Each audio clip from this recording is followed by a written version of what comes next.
Last winter in Moscow,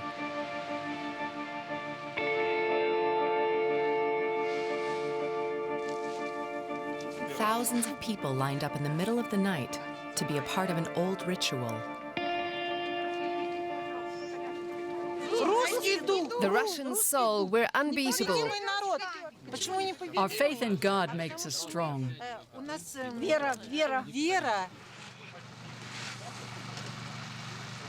Something resembling a baptism for adults is taking place next to a church. The faithful take a quick dip in ice-cold water. During the Soviet era, this Russian Orthodox ritual to mark Epiphany all but disappeared. Now it's being revived.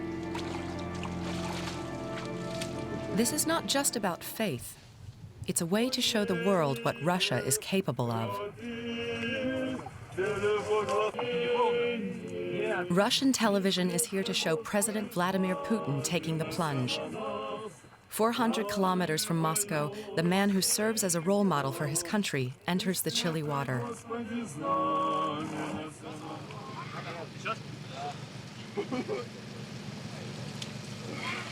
This ritual unites Russians in different parts of the country.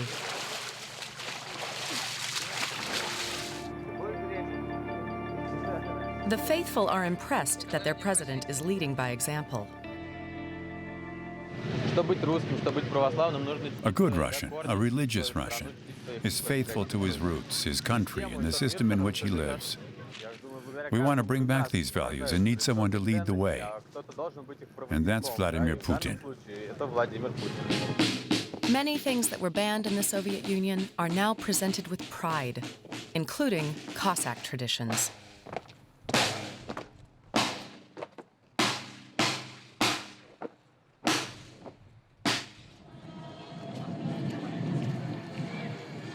Not far from Red Square are the offices of Tsargrad TV, a broadcaster that propagates a return to traditional values.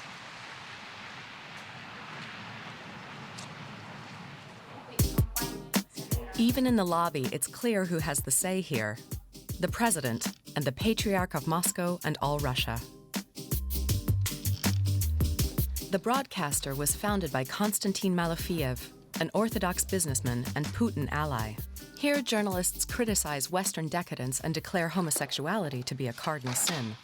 Tsargrad TV's biggest star is host Andrei Afanasyev.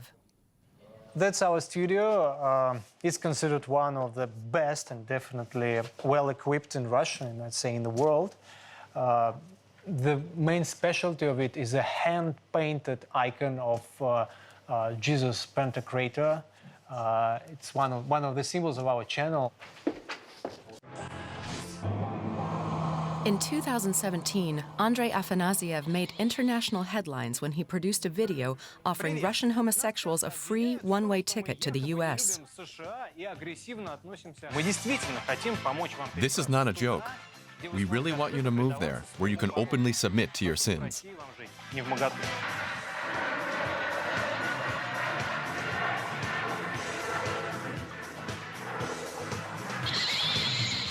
Tsargrad TV says these kinds of pieces have increased viewer numbers substantially.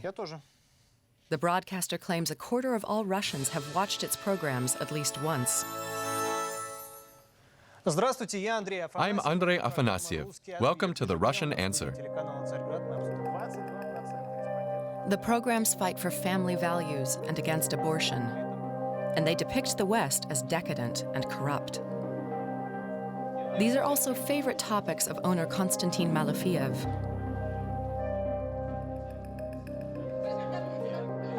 The 45-year-old business tycoon amassed his wealth through banking and internet companies.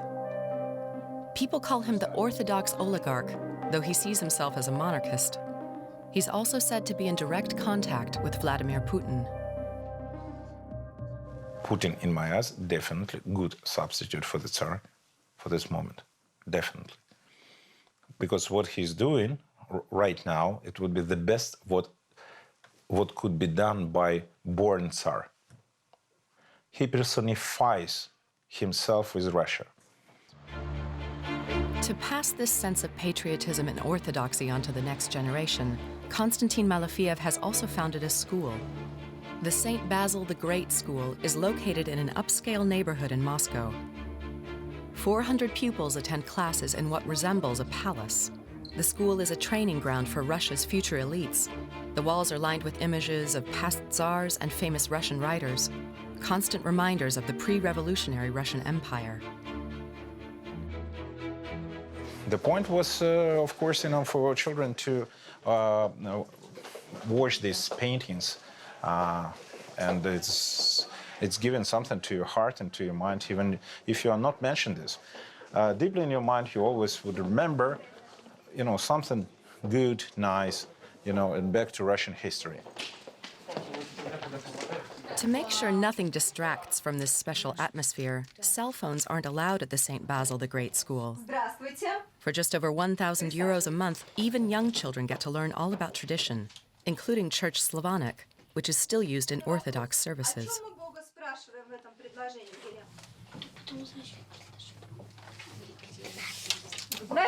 Do you like Church Slavonic?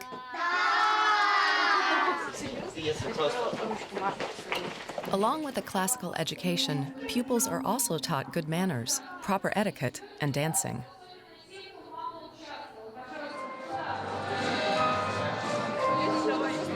"15-year-old Barbara is the daughter of an oil company CEO. She's attended the school for 4 years. We're not too bad.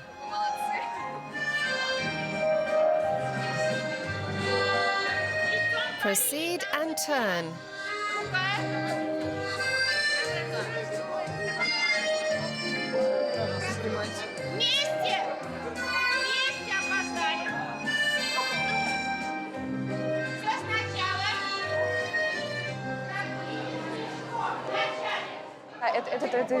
This traditional dance was very popular in the 19th century.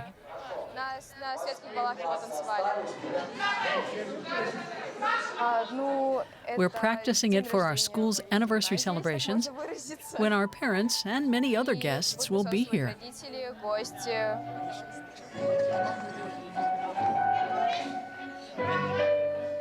Celebrated in the style of the imperial era, the ball is one of the highlights of the school year.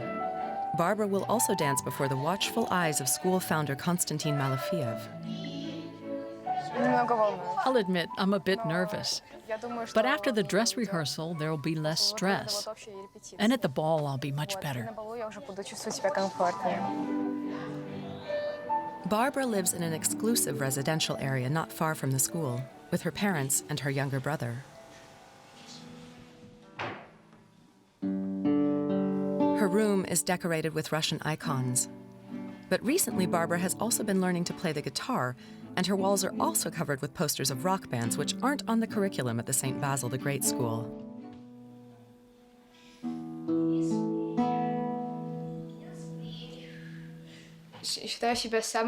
I'm a completely normal teenager. I listen to alternative rock, like Rammstein, 3 Days Grace, and Green Day. And there's Imagine Dragons and My Chemical Romance. She made the rainbow flags, which symbolize the LGBT pride movement, herself. My parents don't know what these colors mean. At school, they tell us that homosexuality is something bad. But I think that all people are equal. Even if someone has black skin or a different sexual orientation, they should be respected and loved.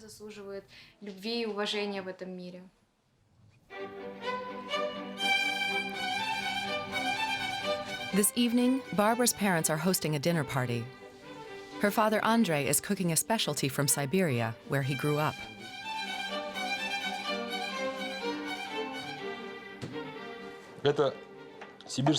This is Siberian sturgeon, the favorite dish of people in the north.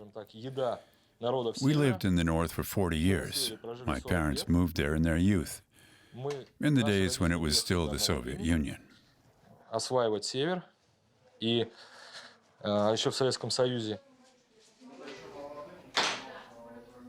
Andrei trained as a geologist.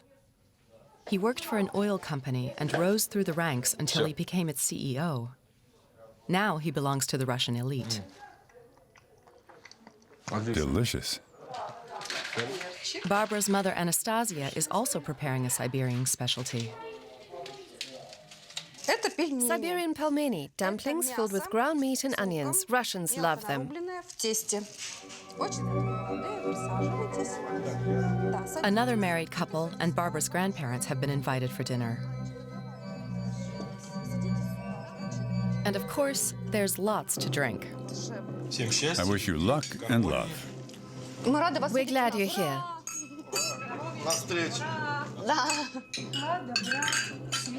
In Russia, it's a tradition to say a toast before drinking another glass.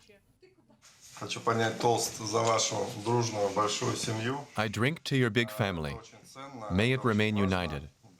That's what's most valuable. And that you honor tradition. To you. Thanks. We've known each other so long.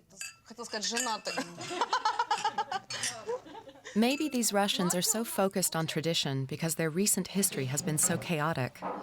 For many, change breeds fear. In Russian history, every major change has led to violence.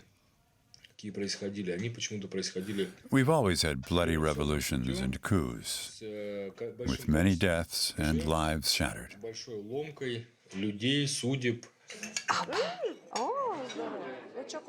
Here, they're all Putin supporters, mainly because Russia has enjoyed sustained economic growth during his rule.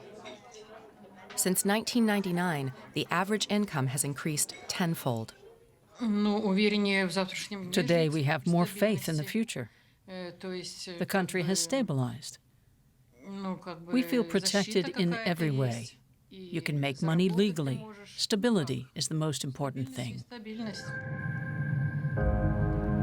But Putin doesn't just have the wealthy upper class behind him. He can also rely on the support of a legendary Slavic people known for their courage and fighting skills, the Cossacks. Their troops on horseback once defended Russia's borders and spread fear among opponents and religious minorities. Rostov-on-Don in southern Russia is the center of Don Cossack culture. Grigory is 15 years old. His father and his grandfather were Cossacks. His life's aim is to defend his homeland.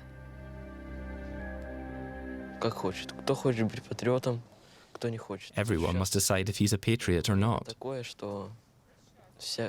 Today, Russia is subject to many dangers from abroad.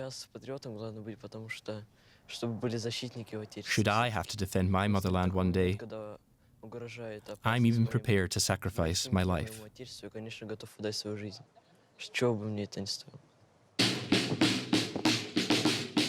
Grigory has already internalized the Cossack values of patriotism, militarism, and orthodoxy. It's a mixture that matches Vladimir Putin's conservative ideals. Grigory is a cadet at the highly regarded Shakhty Cossack School. Here, 220 young men are preparing for their military service. Hail the flags of the Russian Federation and the Rostov region.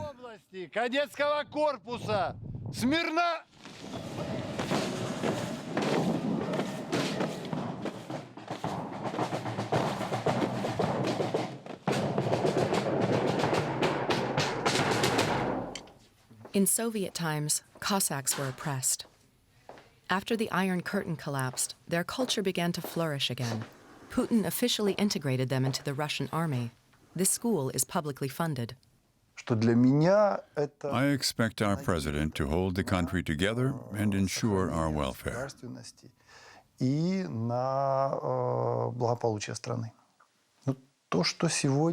Today, his most important duty is the security of our country, and he must see to it that there's peace in our nation, because what's happening at our borders frightens us.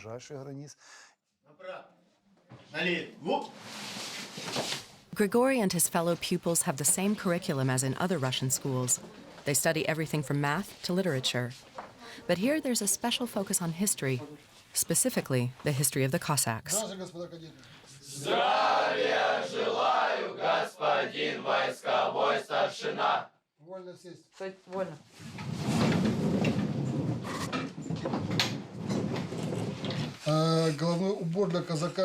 For Cossacks, your head covering is a question of honor.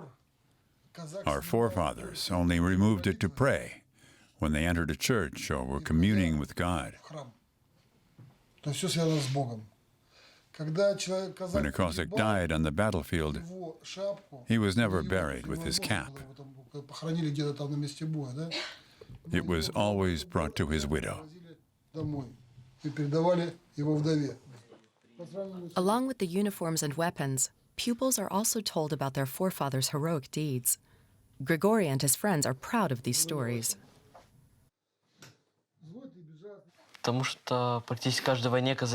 Cossacks played a key role in almost all the wars. They were the first to go into battle. It's because of them that Russia was so powerful. So at the school, they also put theory into practice. They reenact historical battles to internalize heroic feats from bygone days. Cadets, come here. For school director Vitaly, it's an indispensable exercise. What we've read isn't enough. We have to put on the uniforms of our forefathers and use their weapons and march for kilometers in the same conditions. We have to withstand cold and snowstorms. That's the only way to learn our history.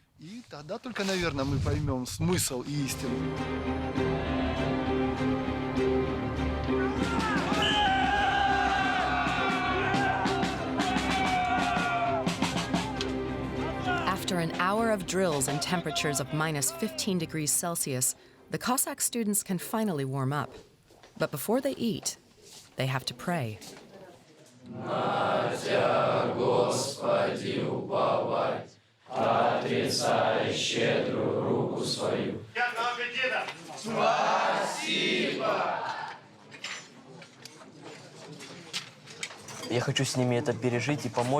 want to share this adventure with my comrades, and if they ever need me, I'll help them out. I feel connected to them, and perhaps will later serve in the same regiment.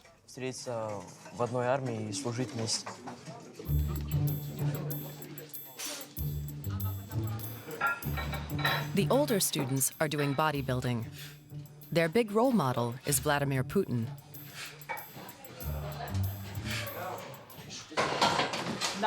Is Putin a strong man for you?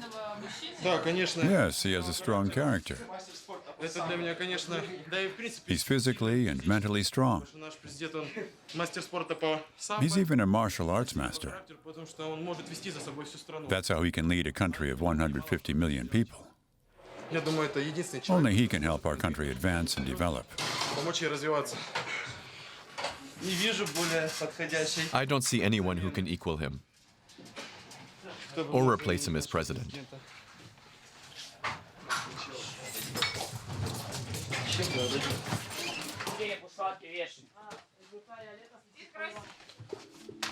Like every weekend, Grigory is packing his things. Tomorrow he's going home. It's a 200-kilometer trip.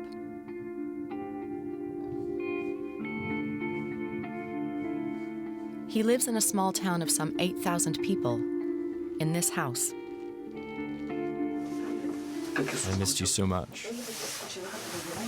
I missed you too. Grigory's parents are divorced.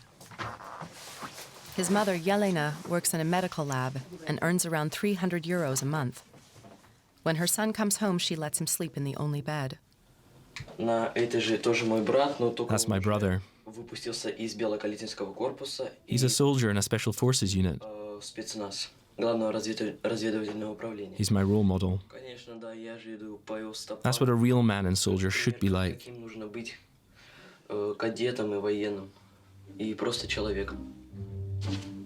Yelena does worry about her boys, but her love for her country is paramount. The most important thing is that my sons defend our nation. They must be prepared to sacrifice themselves for their comrades if necessary. I've raised my sons to be real men. She thinks Putin is a good president. He supports the revival of orthodoxy and has had many churches built. For us Cossacks, that's important. Since Putin has been in power, the Russian Orthodox Church has enjoyed a noticeable revival. In the last 2 decades, around 1,000 churches have been restored or rebuilt each year. Many were destroyed during Stalin's rule. Since 2011, 65 churches have been erected in Moscow alone. Another 150 are in the planning. The idea is for every Muscovite to have a house of worship within easy reach.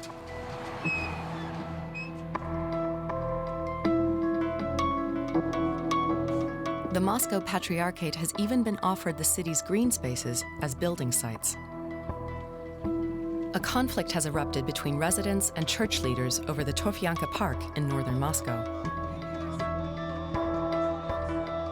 On the one side are priests and the faithful, who are staking their claim by holding regular masses here.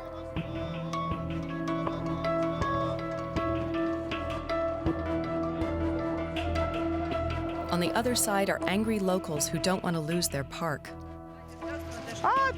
Natasha is the group's spokeswoman. For 2 years, she's been fighting to have the construction stopped, or at least postponed.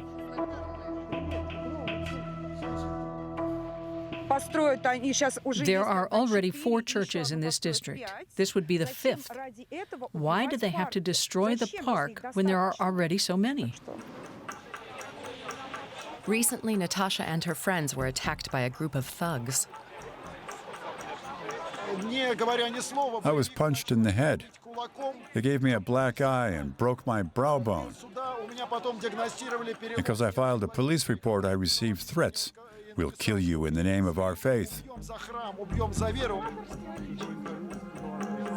Other protesters were beaten up too, but to date, the police have stood idly by.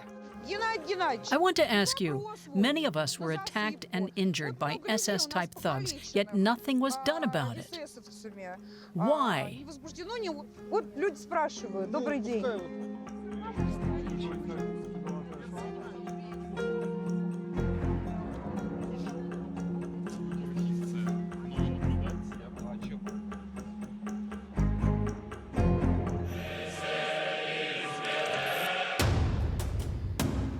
The group, which calls itself 40 times 40, is protected by the authorities.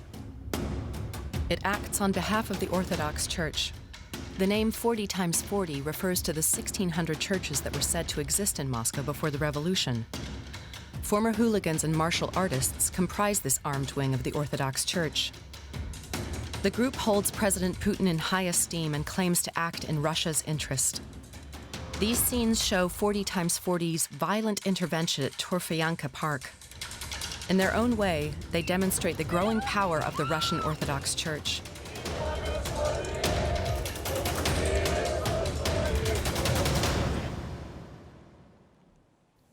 We meet members of the group. One of its leaders, Artyom, invited us to a church.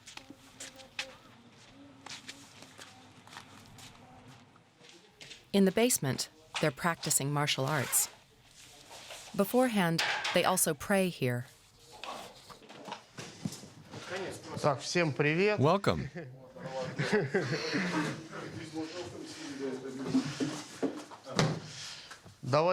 Come, line up to pray. Отче наш, же и на небесех, да светится имя Твое, да придет царствие Твое, да будет воля Твоя, как на небесе и на земле, хлеб наш насущный дашь нам. The group is comprised of a colorful mix of students, police officers, and IT experts like Artyom. Twice a week, they gather here to train after work. So, let's go.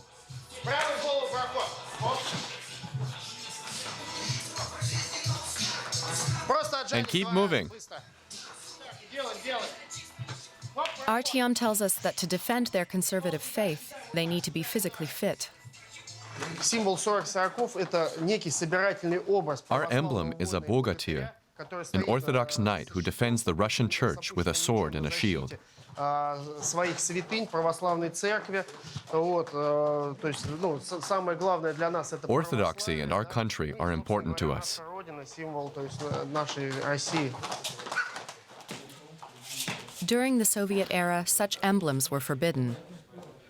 Now they're being used to win the faithful respect. Мы больше нуждаемся в защите своих. We have to protect our members in our cathedrals. If someone attacks us or makes fun of holy things, then we have to try to defend them. We must defend them. Мы должны как бы пробовать, ну, пытаться защищать это. Вот. Over time, 40 times 40 have made themselves indispensable. We're taking on more and more duties. At first, we only defended holy sites. Now we also help at the Patriarch's church services. On the same evening, 40 times 40 will be on duty at a ceremonial mass attended by then Prime Minister Dmitry Medvedev.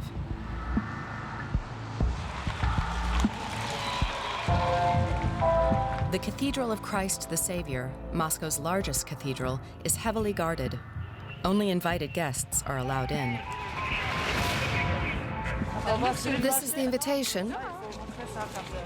You need it to get in. Where I got it, that's a secret. He used to work here.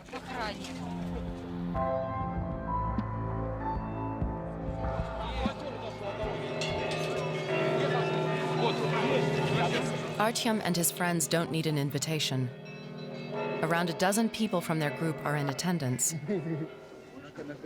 Officially, they're here as stewards.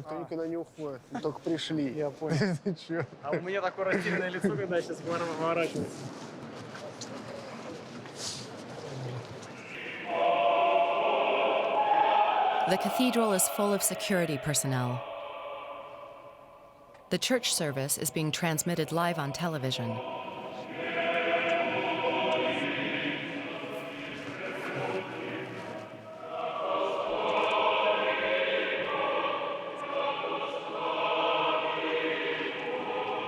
Then Prime Minister Dmitry Medvedev has come to hear Patriarch Kirill's sermon in person.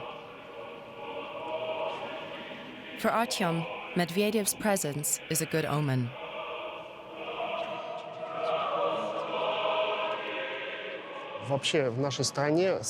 Our best times were always when political power and the church were united. As long as this alliance lasts, nothing can happen to us.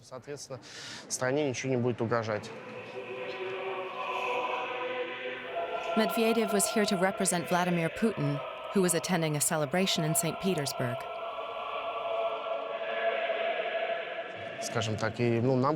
We Christians like it that Putin is an Orthodox believer. He supports the church, and that's very valuable.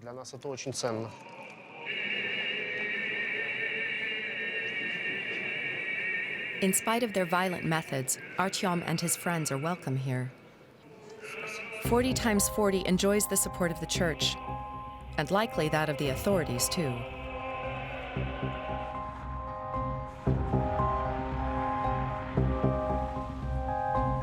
At least that's the opinion of the demonstrators protesting against the construction of the church in Moscow's Torfyanka Park. The attacks against them were never investigated, and Natasha and Yevgeny have been targeted again and again.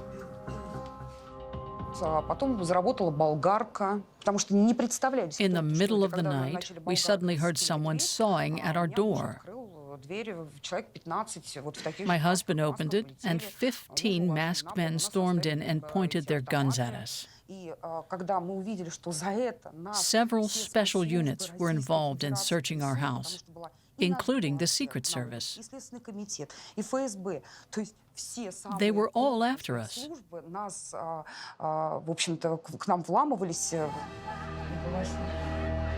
Yevgeny and 8 other activists each received unwelcome visitors who were accompanied by TV crews. Clearly, these home searches were meant to serve as warnings.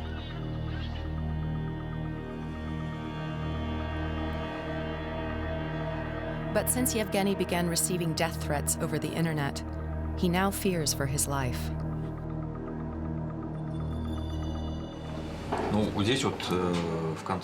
One guy from 40x40 wrote that he's digging a grave for me in the park, and that he plans to bury me there. When I went to the police, they said, "Come back when you're dead."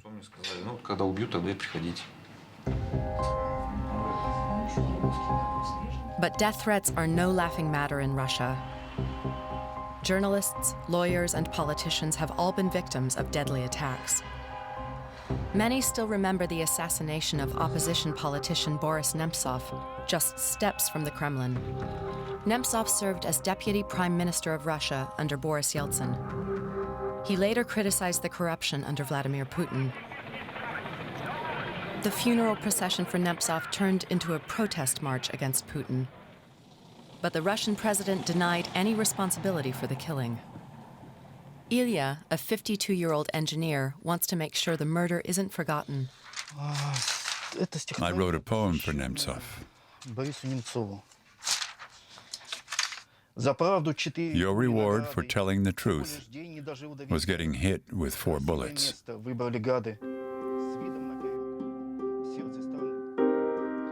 Like Boris Nemtsov, Ilya hoped that post-communist Russia would develop into a democratic society. He's never belonged to a political party, Nemtsov's included. But he's protesting against what he views as a politically motivated murder. There are people at the top who can contract their subordinates to murder opposition leaders. Today we're governed by terrorists.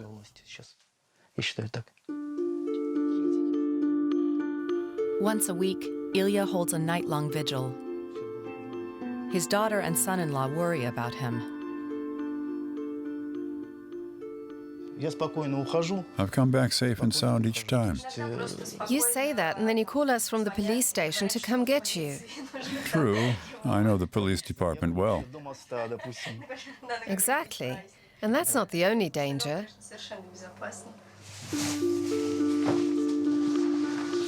But even numerous arrests haven't dissuaded Ilya. On this Monday, he'll once again spend hours in the cold to keep the memory of one of Vladimir Putin's most vocal critics alive.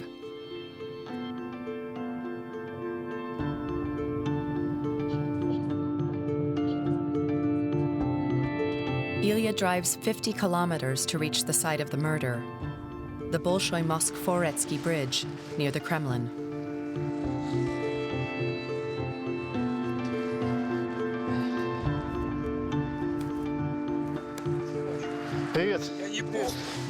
How long have you been here? Aren't you cold? It's okay. We were a bit late anyways. Together, they've created a modest memorial.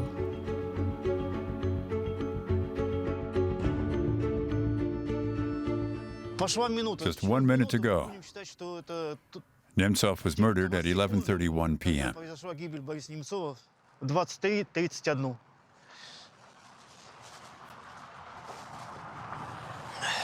They observe a minute of silence in front of the walls of the Kremlin.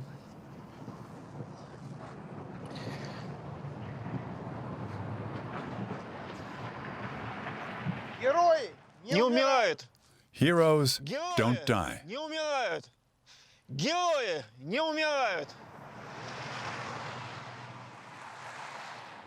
A few passers-by stop to express their support. He was killed because he was against Putin. It's, well, very clear. And everybody knows who killed him, except our judges. Well, that's a very sad story for our country. 5 Chechens acting as contract killers were jailed, but there's been no investigation into who ordered the hit. I'm not absolutely sure that I'm in safe when I speak with you.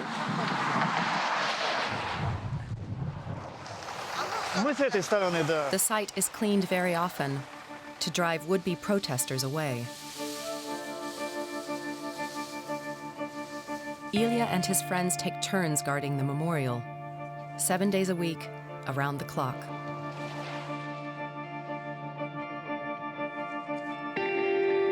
Time and again, their vigil has been attacked by ultra-nationalists. One of them struck down Olga's husband.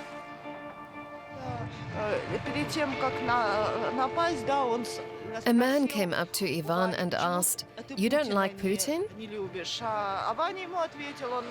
Ivan answered, "Why should I like him?" Then the man hit him and ran off. Ivan was taken to the hospital, where he died of heart failure. Since then, his wife has attended the vigil on her own.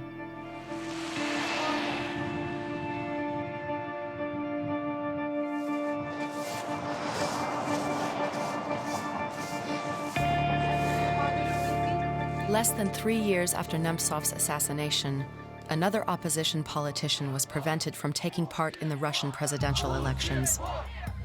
Protesters chanted, "Down with Putin."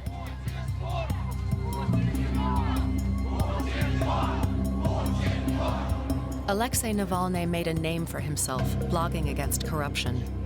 He planned to challenge Putin in the 2018 election, but was barred from running due to a conviction for alleged embezzlement. Navalny is convinced the Kremlin leadership fears him.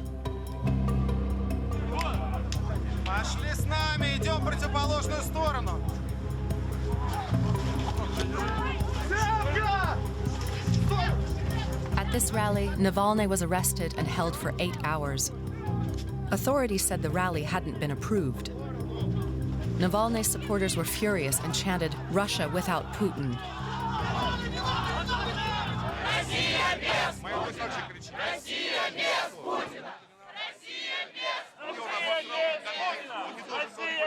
He is like a devil here because he destroyed our country. Russia without Putin.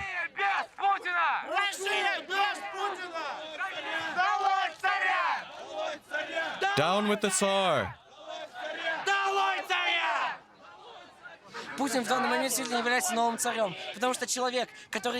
Today, Putin is the new Tsar.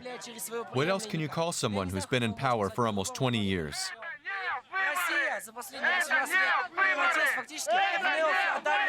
Russia has degenerated into nothing more than a feudal country that's ruled with bayonets, clubs, and crosses.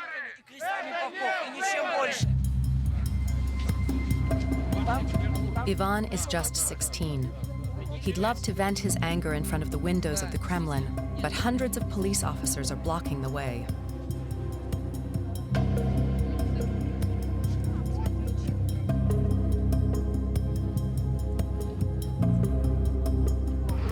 Unfortunately, Putin's won again today. There aren't enough of us.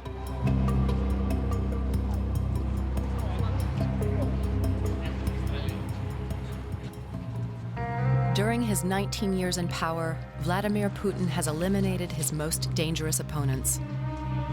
His United Russia Party holds close to 3/4 of the seats in the State Duma. One of Putin's most faithful MPs is Vitaly Milonov. He's the architect of Russia's gay propaganda law, which has cost many LGBT teachers their jobs.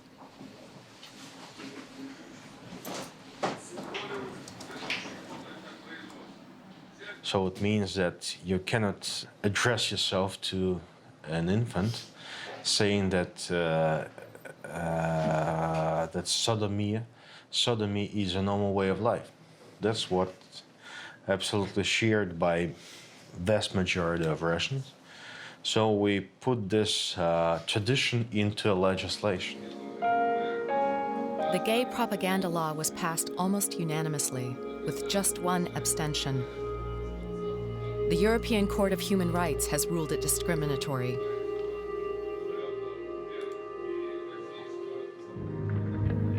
Milonov comes from St. Petersburg.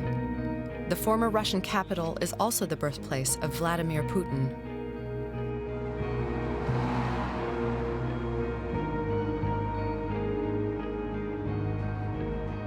Long known as Russia's window to the West, St. Petersburg is home to many sexual minorities. But gay bars aren't recognizable from the outside. They don't advertise or fly rainbow flags.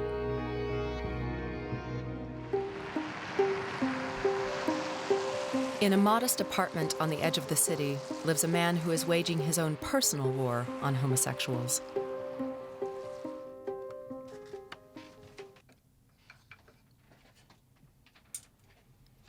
He's a jeweler by day, but at night he takes on the role of a criminal investigator. He tracks down LGBT teachers using the internet. If I see teachers on a gay or lesbian website, then I find out where they work and contact the Interior Ministry. Then legal action is taken against them, though sometimes they just quit on their own. Timur doesn't require much evidence. One photo on the net is enough. Look at this music teacher. She's pictured here with her girlfriend. They're clearly lesbian, and pupils can see that. She published all her photos. Now she's been fired. She even went abroad to escape the pressure.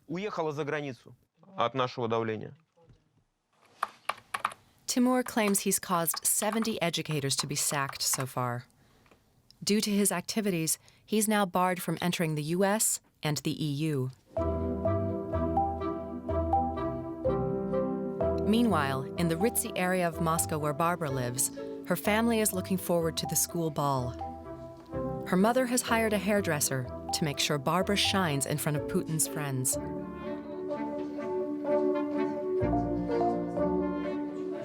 I'm very excited about this prom, and yeah, it's like a dream when a princess came to the prom, and it's like my child dream. So. But whilst the revival of a Tsarist Russia may be a dream for some, for others, it's a complete nightmare.